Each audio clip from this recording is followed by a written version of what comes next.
علماء اکرام کے بیانات سننے کے لیے ترغیبی بات چینل کو سبسکرائب کریں۔ بسم اللہ الرحمن الرحیم۔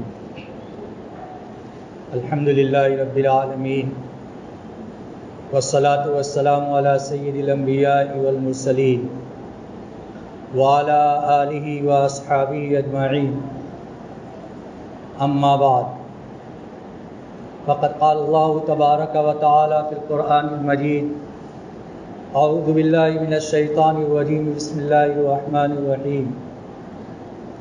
ان الصفا والمروة من شعائر اللہ فمن حج البیت او اعتمر فلا جناح علیہ ان یطوف بہما ومن تطوع خیرا فإن اللہ شاکر علیم۔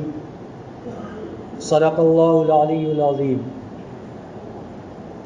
محترم بزرگوں اور عزیز ساتھیوں، گزشتہ ہفتہ آپ حضرات کے سامنے حج کے اعمال کے اندر پائے جانے والے کچھ شعائر کا تذکرہ ہوا تھا۔ حج ایک ایسا عمل ہے جو آدمی صرف اسی جگہ پر جا کر ادا کر سکتا ہے، اور وہ جن جگہوں کے ساتھ اور جن ایام کے ساتھ مخصوص ہے اس کی ادائیگی اسی کے ساتھ وابستہ ہے۔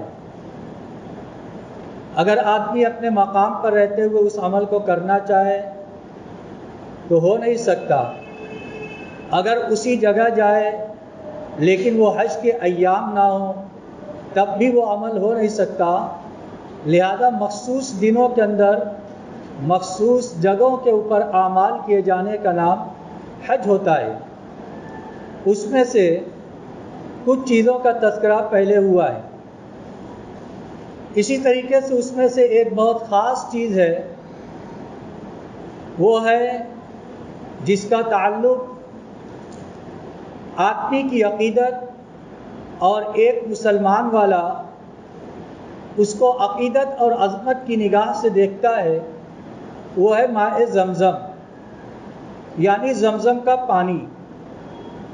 احادیث کے اندر اللہ کے نبی صلی اللہ علیہ وسلم نے اس پانی کی اہمیت اور اس پانی کی فضیلت ارشاد فرمائی ہے۔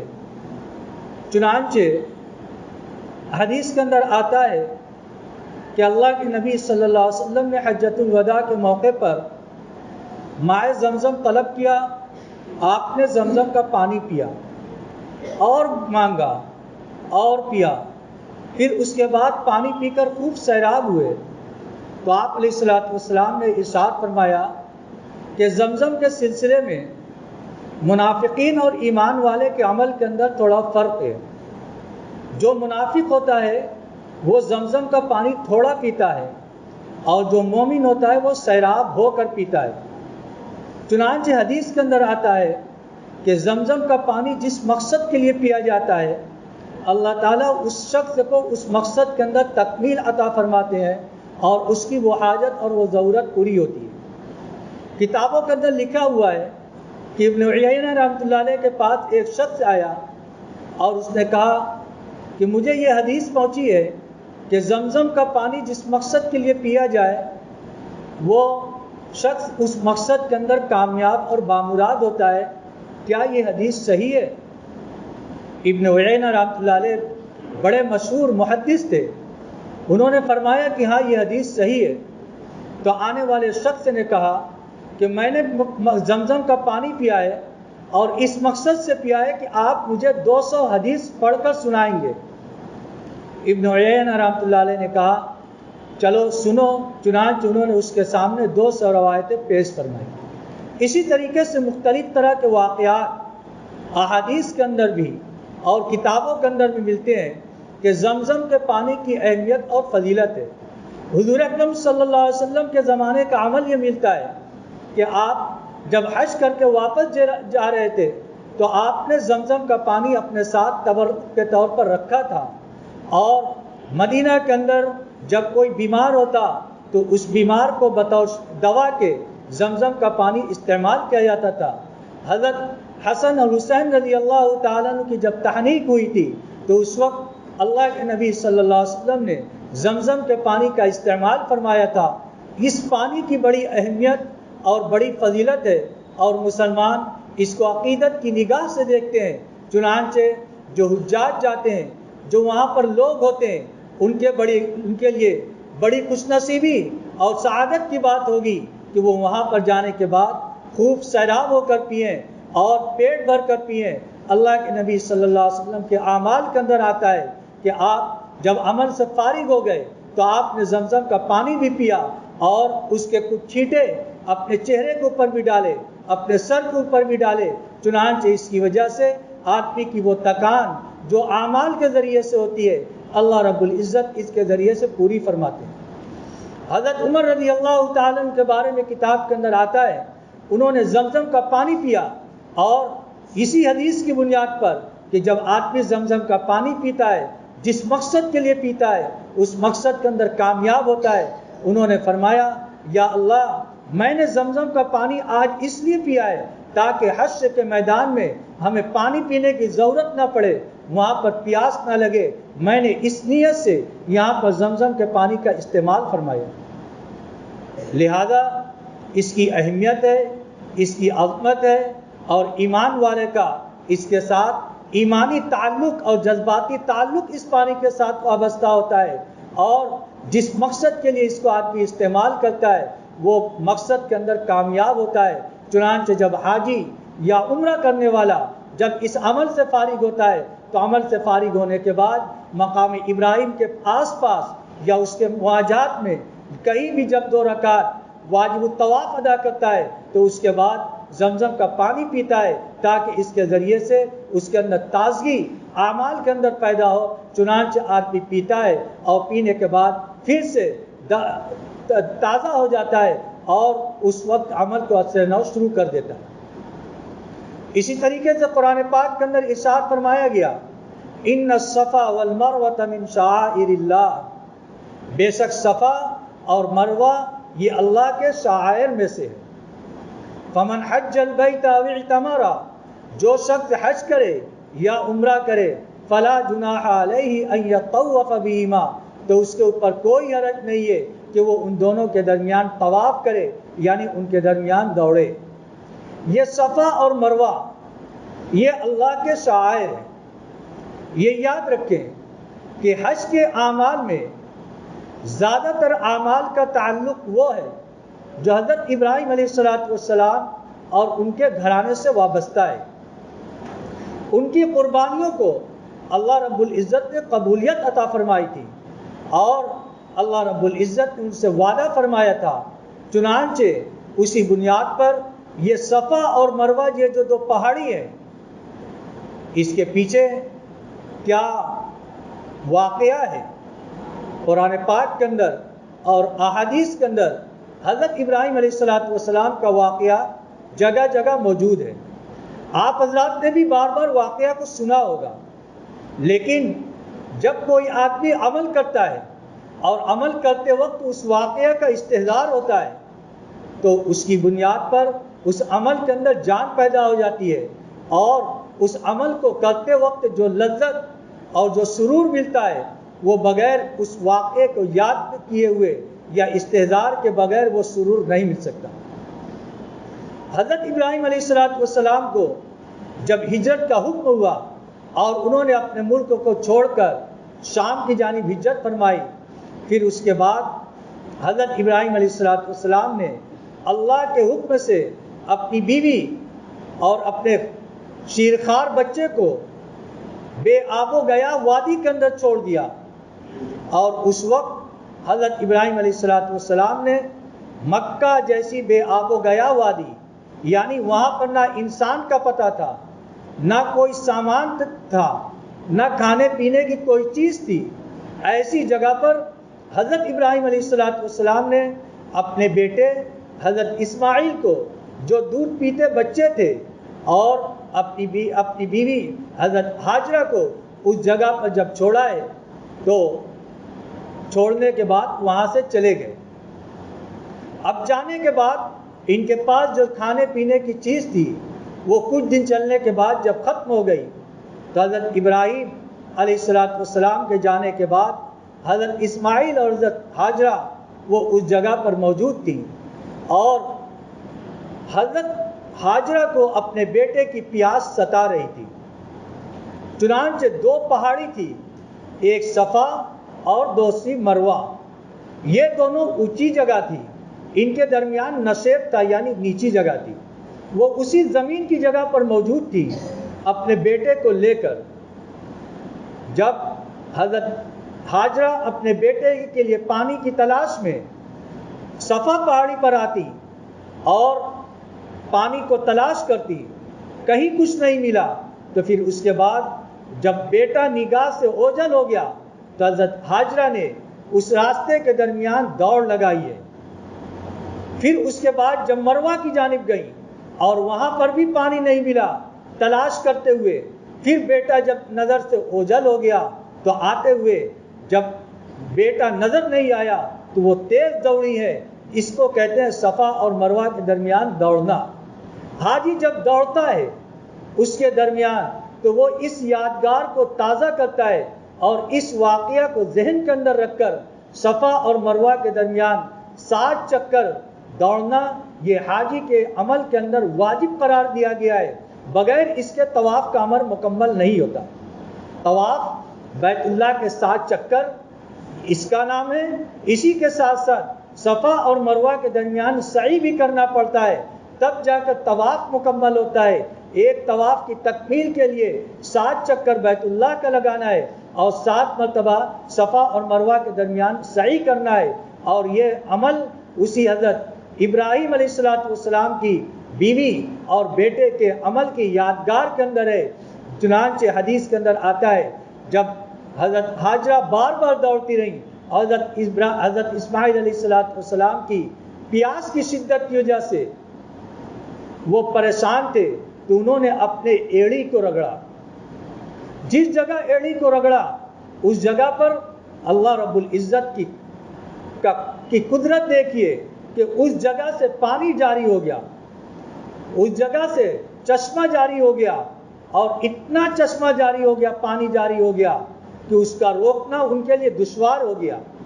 تو اس وقت حضرت ہاجرہ نے کہا زم زم، یعنی اس کے معنی آتا ہے رک جا، ٹھہر جا۔ چنانچہ اس کے بعد وہ پانی ٹھہر گیا، رک گیا۔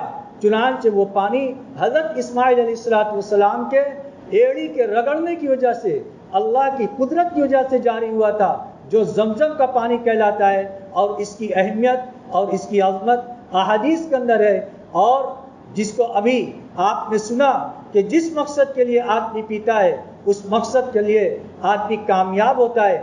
علماء کرام نے کتابوں کے اندر لکھا ہے کہ جب آدمی اس پانی کو پیے تو وہاں پر پینے کے لیے مسنون یہ ہے کہ اور پانی تو بیٹھ کر پیا جائے گا، لیکن یہ پانی کھڑے ہو کر پیے گا۔ بیت اللہ کی طرف رک کر کر سنت ہے، اور اس وقت ایک دعا ہے، اللہم انی اسألک علما نافعا ورزقا واسعا وشفاء من کل داء۔ اے اللہ میں تجھ سے نفع دینے والے علم کا سوال کرتا ہوں، اور وسعت والی رزق کا سوال کرتا ہوں، اور ہر بیماری سے شفا اور تندرستی کا سوال کرتا ہوں۔ یہ دعا پڑھنا اس پانی کے پینے کے وقت مسنون ہے اور سنت ہے۔ تو ایک شاعر میں سے بہت اہم جز جو ہے وہ صفا اور مروہ ہے، جس کو اللہ رب العزت نے قرآن پاک کے اندر شاعر میں سے قرار دیا ہے، اور جو شخص حج اور عمرہ کرے اس کے لیے واجب ہے کہ طواف کے ساتھ ساتھ صفا اور مروہ کے درمیان بھی سعی کرے۔ صرف صفا اور مروہ کے درمیان سعی کوئی نیکی نہیں ہے، یعنی وہاں پر آدمی جا کر یہ سوچے کہ ہم خالی بیٹھے ہوئے ہیں، لاؤ صفا اور مروہ کے درمیان 7 چکر لگا لیں، تو یہ کوئی نیکی کا کام نہیں ہے۔ صفا اور مروہ کے درمیان نیکی اس وقت شمار کی جائے گی جب آدمی بیت اللہ کا طواف کرے گا، تو یہ طواف کی تکمیل ہوگی۔ صفا اور مروہ کے درمیان سعی کرنے کی بنیاد پر صرف صفا اور مروہ کے درمیان سعی کوئی نیکی نہیں ہے۔ اسی طریقے سے ان شاعر میں سے ایک اہم شعار ہے جس کو کہتے ہیں یہ شیطان کو